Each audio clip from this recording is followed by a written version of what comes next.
Hello friends, मैं पायल स्वागत करती हूँ आपके अपने चैनल संस्कार फॉरएवर में। आज मैं आपके लिए लेकर आई हूँ बैसाख मास की एक बहुत ही महत्वपूर्ण कथा। कहा जाता है बैसाख के महीने में इस कथा को ज़रूर सुनना चाहिए। इसीलिए लीजिए मैं शुरू करती हूँ बैसाख मास की कथा। एक बार की बात है, एक राज्य का राजा प्रतिदिन ब्रह्म मुहूर्त में गंगा स्नान करता था।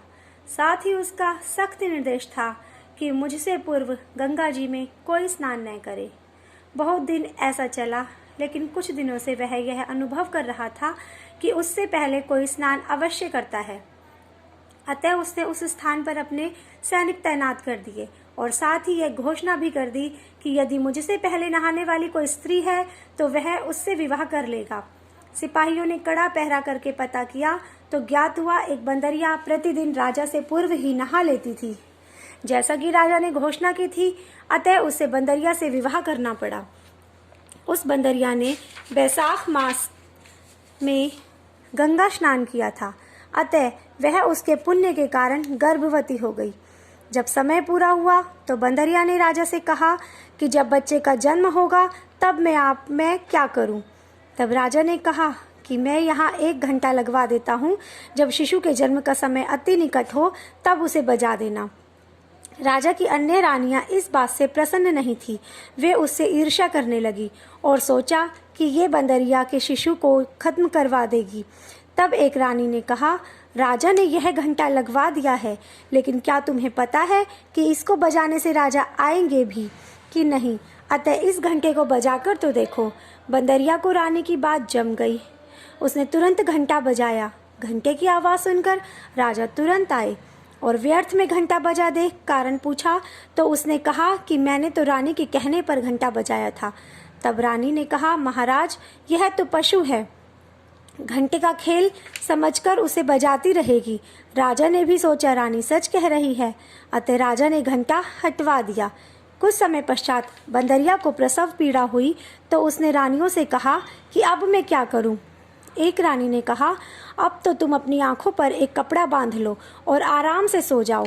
उस दिन बैसाख के स्नान के पुण्य के प्रताप के कारण उस बंदरिया ने एक सुंदर पुत्र को जन्म दिया। यह देख रानियां और ईर्ष्या करने लगी। अतः उन्होंने उस शिशु को दासी को देकर कहा कि इस शिशु को नदी में फेंक दो और बंदरिया के पास एक पत्थर रख दो तथा राजा को सूचना भिजवा दी कि बंदरिया ने पत्थर को जन्म दिया है। राजा भी उदास हो गया। दासी ने उस सुंदर स्वस्थ शिशु को नदी में न फेंककर उसे एक कुम्हार के यहाँ चुपचाप रख दिया। कुम्हार और कुम्हारी की कोई संतान नहीं थी। वह उसे देखकर प्रसन्न हुए और साथ ही आश्चर्यचकित भी हुए। अंततः उस शिशु को उन्होंने पाल लिया। धीरे धीरे बालक बड़ा होने लगा। कुछ समय पश्चात उसे अपने जन्म की कहानी ज्ञात हो गई। वह बालक मिट्टी के खिलौने बनाकर बाजार में बेचने लगा। एक दिन वह अपने मिट्टी के हाथी घोड़े लेकर उस कुएं पर पहुंचा जहां पर रानियों की दासियां पानी भरती थी। जब दासियां पानी भरने आई तब वह अपने खिलौनों की ओर देखकर बोला, मेरे मिट्टी के खिलौनों, मेरे घोड़े हाथियों, पानी पियो। यह सुनकर दासियां हंसने लगी और उसे चिढ़ाकर बोली, अरे बुद्धू, कभी मिट्टी के हाथी घोड़े भी पानी पीते हैं? यह सुनते ही वह बोला, अगर मिट्टी के हाथी घोड़े पानी नहीं पी सकते हैं तो बंदरिया के पत्थर कैसे जन्म ले सकता है? यह सुनते ही दासियां चुप हो गई। वे दौड़ती हुई रानी के पास पहुंची। रानी ने भी सोचा कि कहीं भंडा न फूट जाए, अतः उन्होंने राजा को कुम्हार के विरुद्ध भड़का दिया और अपने राज्य से निकलवा दिया। कुम्हार ने अपना सामान समेटा और परिवार सहित वन में रहने लगा। कुछ माह पश्चात गणगौर उत्सव पूजन आया। तब वहां उस लड़के ने एक बाग में पानी का मटका भरा और बैठ गया। वहां पर गणगौर बनाने हेतु राजा एवं साहूकार की पुत्रियों आई ताकि वहां से मिट्टी ले सके। बगीचे में वे सभी क्रीड़ा में लग गई और थक कर प्यास अनुभव करने लगी और वे बंदरियों के पुत्र के पास पानी पीने पहुंची। तब वह लड़का बोला, ठीक है, पानी पिला दूंगा, लेकिन तुम सभी को मेरे चारों ओर फेरे लगाने पड़ेंगे। लड़कियों ने मना कर दिया, लेकिन कुछ समय पश्चात जब प्यास से बुरा हाल हुआ तो वे सभी मान गई। तब वे उस लड़के के चारों ओर फेरे लगाने लगी और पानी पीने लगी। इस तरह उन सभी का विवाह उस बंदरिया के पुत्र के साथ हो गया। वे सभी वापस अपने अपने घर गई। बहुत समय तक जब उन लड़कियों का विवाह नहीं हुआ, तब उनका संबंध कहीं भी नहीं हो सका। तब कन्याओं के घर वालों को चिंता हुई कि क्या कारण है। बात का पता लगाने के लिए निश्चित किया गया कि पता कैसे लगाया जाए, इन लड़कियों का विवाह क्यों नहीं हो रहा। तब एक वृद्धा ने राय दी कि इन लड़कियों के आपस में बैठने पर इनकी बातें सुनकर ज्ञात किया जाए कि असल बात क्या है। अतः जब सभी सखियां आपस में बैठकर बातें करने लगी, तब वह वृद्धा वहां आकर बैठ गई। उसने उनकी बातें सुनी। वह आपस में बातें कर रही थी कि हम सभी ने उस कुम्हार के पुत्र के चारों ओर फेरे लिए हैं, अतः हमारा तो उससे विवाह हो गया है। यही कारण है कि हमारा कहीं भी विवाह नहीं हो रहा है। यह बात सुन वृद्धा ने सभी के घर वालों को बता दिया। सभी के माता पिता कुम्हार के घर पहुंचे और सारी बात बताकर कहा, अब तो तुम्हारे पुत्र को हमारी लड़कियों से विवाह करना ही पड़ेगा।